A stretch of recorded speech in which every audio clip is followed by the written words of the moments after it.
let me tell you a different story of change to encourage you wherever you are in your organization. Anybody who's either from Detroit or flies through Detroit on Delta will recognize this is the McDonald's inside of the McNamara terminal at Detroit Metro Airport. And I'll admit, I have a weakness. Quarter pounder with cheese, large fry, Coke. At this McDonald's. I swear I don't do it anywhere. Well, maybe not anywhere else, but mostly here, okay?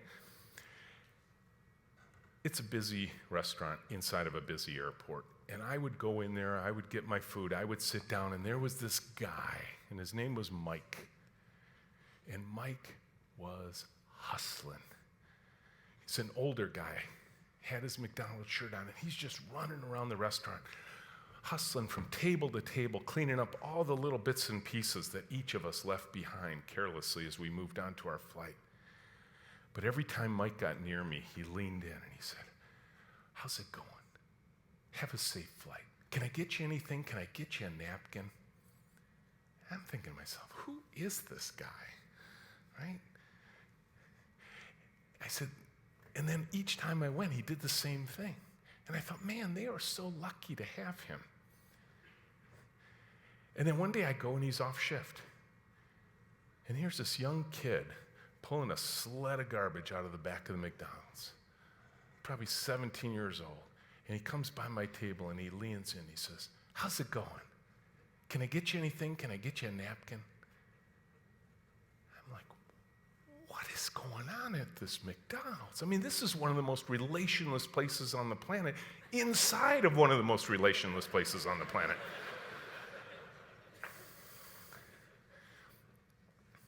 I went up to the manager and I thanked him. And he thanked me for noticing. And he said, "Rich, this is a competitive place. Anything we can do to give ourselves an edge over all the other restaurants here, we're going to do." But here's the point. I'm pretty sure the manager of that McDonald's didn't call it McDonald's corporate and say, "Hey guys, could we form a committee to write a policy on kindness and napkins?" No, they just did it. And here's the neat part. It was free. You know, I know it can feel overwhelming when you look at the challenges your organizations face and you say, where would I even begin? Begin here, begin around you. Start being the change you want to see in the world. You can make a difference too. Now, I know what happens in a conference like this. You hear a speaker, you talk to a colleague, you go to a session, and you're inspired, and you're ready to go back to work, and you are so thrilled because you're going to bring this new idea back with you.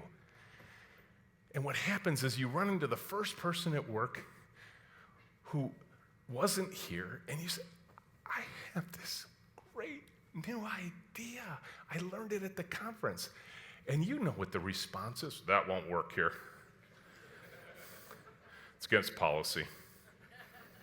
We tried that 10 years ago. It didn't work then. It's not going to work now." And right there, right, the idea dies, doesn't it? It dies in the vine because you got meetings to go to, you got emails to answer, and you never get back to it, and it evaporates like the morning fog.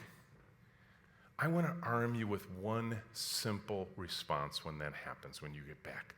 Look them in the eye and say, "I get it.